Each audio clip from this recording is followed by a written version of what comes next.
Yeay, balik lagi di channel Satu Film. Siapa yang dulu main Minecraft di zaman Herobrine 0 NTT 303? Saya bang, saya. Buset dah, kalian sepuh-sepuh ternyata. Ya, sayang sekali di film kali ini nggak ada itu semua karena akan lebih fokus ke manusia-manusia yang tersesat di dunia Minecraft. Langsung saja, inilah Minecraft The Movie.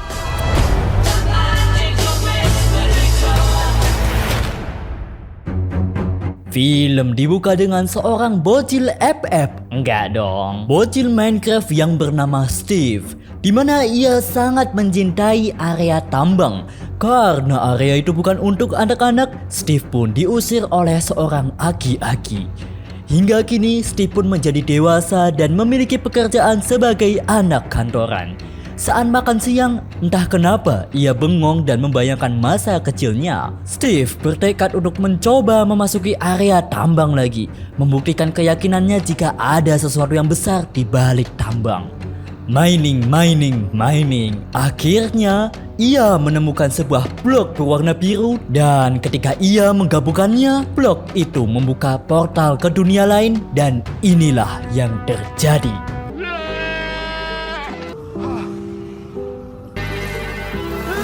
A world where anything you can imagine. Ia pun bersenang-senang membuat sebuah dunianya sendiri dan bahkan menjinakkan seekor serigala yang bernama Dennis. Ini kenapa sih dikasih nama Dennis?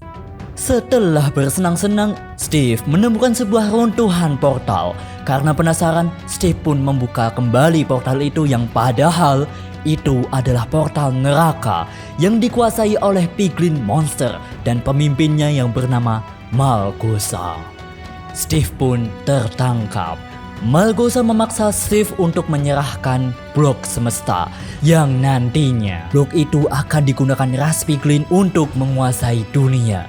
Namun sebelum itu, Steve meminta Dennis membawa blok semesta untuk disimpan di tempat yang aman sekaligus mencari bantuan. Film pun baru saja dimulai. Beberapa waktu pun berlalu dan muncullah seorang gamer ganteng idaman yang bernama Garrett Garrison. Dia adalah legenda raja game arcade. Pencapaian hidupnya hanyalah memenangkan game dan game, hingga masyarakat sekitar menyebut Garrett sebagai manusia sampah. Kala itu Garrett membuka usaha toko antik yang berisi banyak sekali game-game jadul. Namun usaha Garrett terancam bangkrut karena sepi pembeli dan dikejar utang oleh bank. Belum lagi Garrett ini sangat mudah ditipu dengan game embel-embel jadul. Dikira game ternyata cuman kardus kosong. Tapi tanpa disadari itu adalah barang-barang milik Steve yang ternyata ada blok semesta yang disimpan di sana. Tapi sebelum lebih lanjut, kita kenalan dulu dengan adik kakak bernama Henry dan Natalie yang ingin memulai hidup baru di kota ini. Henry sama Natalie ini habis kehilangan seorang ibu dan salah satu cara supaya mereka move on adalah memulai kehidupan yang baru. Kedatangannya disambut oleh agen properti yang bernama Dawn. Untuk melasukan hidup, Natalie bekerja sebagai karyawan pabrik kentang dan setiap pagi sebelum berangkat dia selalu memasakkan pizza untuk bekal adiknya. Dalam perjalanan, Henry melihat sebuah toko game antik. Ia pun masuk dan bertemu dengan Garrett. Karena akan telat sekolah, Henry pun berpisah dan berangkat ke sekolah kembali. Henry adalah anak yang pintar, memiliki rasa penasaran dan imajinasi yang tinggi. Hal ini terlihat bagaimana ia menggambar sebuah pisang yang diberikan sebuah jetpack atau alat terbang. Namun karena sifat inilah membuat Henry dibully oleh salah seorang temannya dan juga gurunya sendiri. Henry pun ingin membuktikan jika karyanya dapat berfungsi. Namun ketika berhasil, sayangnya jetpack Henry disabotase oleh pembuli laknat yang membuat semuanya jadi kacau. We're all very excited about the new Ya, kejadian ini tentu membuat Henry dipanggil oleh kepala sekolah dan mengharuskannya untuk memanggil kedua orang tuanya atau wali. Namun karena Henry takut merepotkan kakaknya, ia justru memanggil Garrett untuk berpura-pura menjadi pamannya. Awalnya Garrett menolak, tapi karena ditawari sejumlah uang, Garrett pun akhirnya setuju. Mereka pun pulang, tapi sempat mampir dulu ke toko Garrett. Saat melihat-lihat barang, Henry pun penasaran ke sebuah blok yang ternyata itu adalah blok semesta Steve. Steve telah memperingatkan kepada siapapun yang menemukan blok ini untuk jangan mengikuti arahan dari blok itu. Meski sedang kepepet, butuh duit atau kelilit utang sekalipun. Karena blok ini akan menuntunnya ke sebuah tempat harta karun namun sangat berbahaya. Tapi jelas yang namanya larangan adalah perintah. Blok itu pun membawa mereka ke area tambang. Di sisi lain, Natalie yang khawatir dengan Henry masih belum pulang meminta tolong kepada Dawn untuk melacak Henry. Mereka pun akhirnya bertemu di tempat yang sama, yaitu area tambang. Namun ketika itu, sesuatu terjadi pada blok semesta yang membuat mereka dibawa masuk ke dalam sebuah portal dan yang terjadi.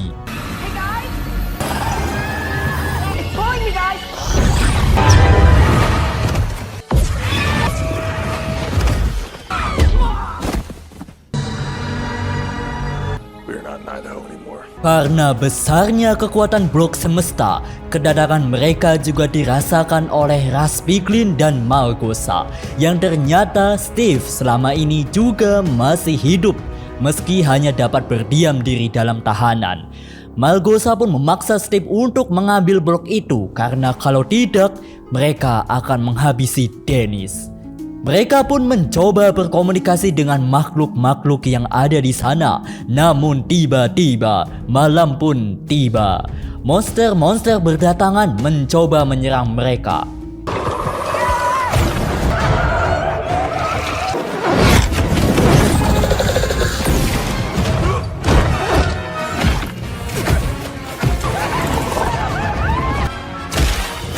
Henry pun menyadari sesuatu jika di dunia itu ia dapat membangun apa saja dengan blok-blok yang ada di sana. Dan karena itulah Henry pun membangun sebuah benteng pertahanan. Sayangnya para zombie pun mampu menerobos benteng itu dan yang terjadi.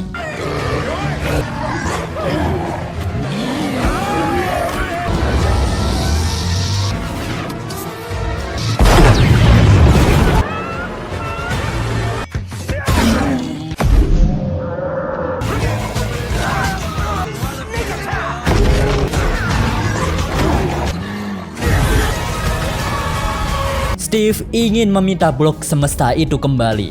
Awalnya ditolak Natalie karena itu adalah kunci mereka untuk kembali ke dunia nyata. Namun Steve menjelaskan jika portal dunia nyata tertutup karena rusaknya wadah blok semesta.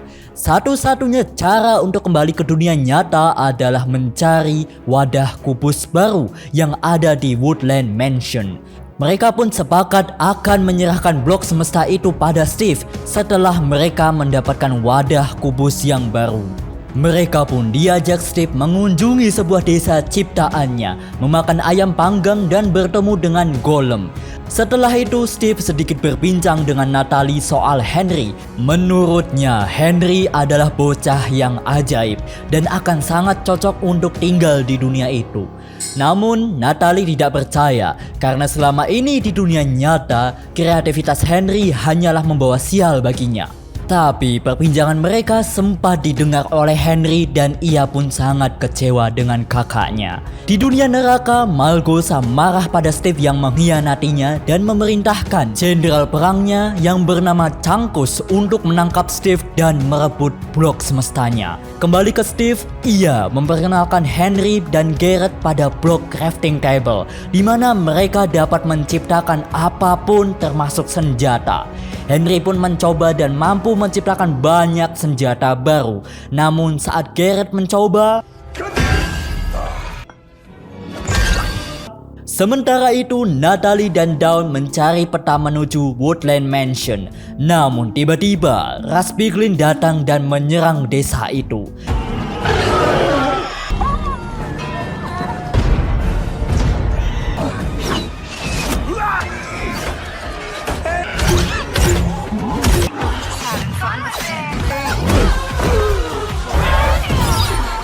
Karena pasukan Piglin yang semakin banyak, mereka pun terpaksa berpisah dan melarikan diri. Steve, Henry, dan Garrett berhasil kabur dengan Elytra. Tapi di dunia nyata, tanpa sengaja Marlin menabrak salah satu villager. Yang ternyata sebelum portal ditutup, beberapa villager berhasil keluar ke dunia nyata. Dan salah satunya yang Marlin tabrak. Namun karena villager ini ganteng, Marlin jadi tertarik dan mengajaknya makan malam. Sementara itu, Natalie dan Dawn berjalan tanpa arah hingga malam, menghabisi para monster. Mereka pun bertemu dengan serigala yang ingin menyerang mereka. Namun sebelum itu, Dawn berhasil menjinakkannya dan serigala itu menjadi pemandu mereka menuju Woodland Mansion. Keesokan harinya, sambil berjalan, Steve menceritakan pemimpin Rasputin, yaitu Malgosa. Awalnya Malgosa itu baik dan sangat suka dengan kreativitas. Bahkan Malgosa mengikuti acara bakat. Namun penampilannya justru ditertawakan. Malgosa pun malu dan sejak saat itu ia bertekad untuk menghancurkan kreativitas dan imajinasi yang ada di seluruh dunia. Sekarang Malgosa menunjuk The Great Howe, pasukan terkuatnya untuk menggantikan Changkus. Karena Changkus telah gagal dalam menjalankan perintah, ia pun dilenyapkan begitu saja oleh Malgosa. Steve dan yang lain akhirnya tiba di area Redstone, di mana ini adalah area tambang milik Steve. Mereka pun harus berhati-hati karena dulunya Steve banyak memasang jebakan di area itu. Lolos dari jebakan, Garrett pun mengambil berlian itu sebanyak-banyaknya. Namun karena mereka terlalu lama menunggu Garrett, The Great Howe pun datang. Mereka pun langsung melarikan diri dengan kereta tambang. Sayang sekali keretanya kehabisan energi. Ditambah lagi redstone sebagai sumber tenaganya masih sangat jauh. Dengan terpaksa, Garrett pun mendorong keretanya. Dan ketika mengenai redstone, kereta pun melaju cepat hingga menghancurkan area pertambangan. Setelah jauh dari kejaran, Henry dan Garrett terlibat pertengkaran. Gara-gara keegoisan Garrett, nyawa mereka terancam. Menyadari kesalahannya, Garrett pun meminta maaf. Dia terpaksa membutuhkan berlian itu untuk mengatasi kebangkrutannya. Namun Henry mengatakan kalau Garrett tidaklah sendirian. Ada dia yang menemaninya. Sampailah mereka di kawasan Woodland Mansion, sebuah mansion besar di mana kristal bumi pengganti wadah kubus semesta berada. Steve menjelaskan kalau mansion itu memiliki 3 lantai. Kristal bumi berada di lantai 3 yang dijaga ketat oleh makhluk Enderman. Jangan sampai mereka menatap matanya, karena Enderman mempunyai kemampuan memanipulasi pikiran. Sedangkan lantai 1 dijaga oleh villagers berkapa. Dan lantai 2 penuh dengan evoker penyihir hitam. Mereka pun berbagi tugas. Rencananya Henry membangun tangga kubus menuju lantai atas, sementara Steve dan Garrett mengalihkan perhatian. Dan mereka pun mulai beraksi.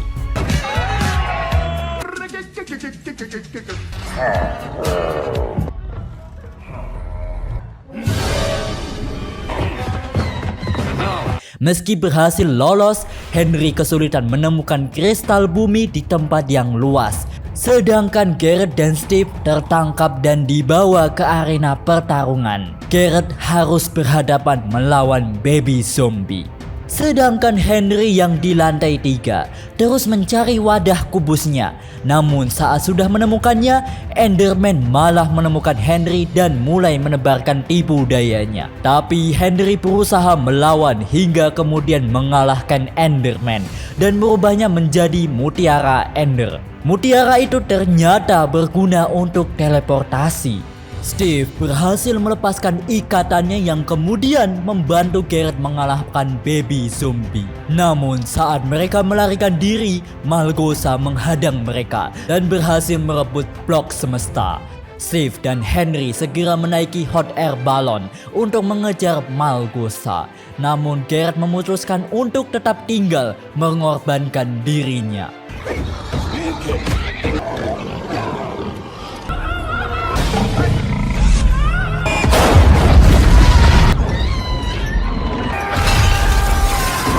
Saat tersadar, Steve sangat bahagia mendapati sahabat baiknya ada bersamanya. Namun Henry masih sangat sedih kehilangan Garrett. Sementara Malgosa telah berada di markasnya. Dengan blok semesta mulai menebar kegelapan di seluruh dunia.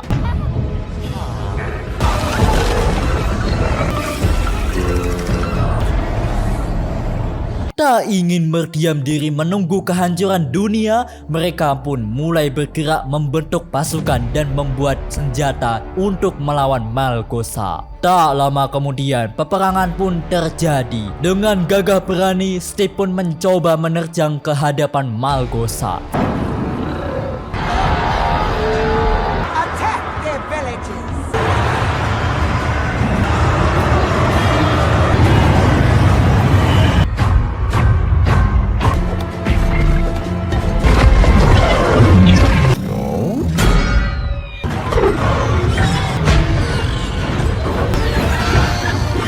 Enjoying the show, are you?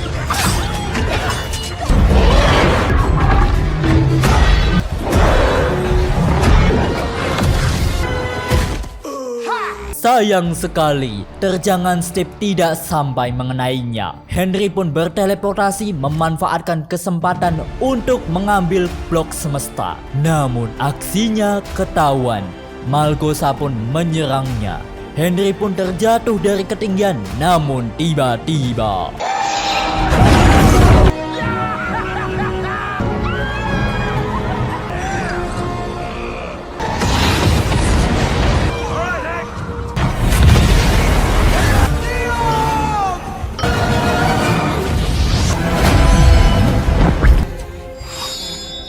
pada akhirnya, bersama Henry, Garrett berhasil menembak benteng tempat di mana kubus semesta berada. Mereka pun berhasil menghentikannya dan memenangkan pertempuran. Satu persatu pasukan Malgosa pun lenyap. Malgosa pun telah kalah. Di depan portal menuju dunia nyata, mereka pun harus berpisah. Steve bertekad akan terus menciptakan keajaiban di dunia ini. Tapi Natalie berhasil meyakinkan Steve untuk menciptakan keajaiban itu di dunia nyata. Sehingga Steve pun ikut kembali bersama mereka. Di akhir film, toko Garrett pun tak jadi bangkrut. Bahkan malah menjadi toko paling populer di kota itu. Bersama Steve, Henry dan Natalie, Garrett berhasil mengembangkan game Block City sebagai game terlaris. Selain itu, Natalie sukses menjadi instruktur bela diri. Dawn keluar dari pekerjaannya bersama Dennis membawa pesta ke seluruh dunia. Sementara itu, kepala sekolah Merlin dilamar oleh villagers yang kini sudah bisa berbicara. Dan terakhir, Henry pun berhasil membuktikan mimpinya di hadapan para pembuli laknat.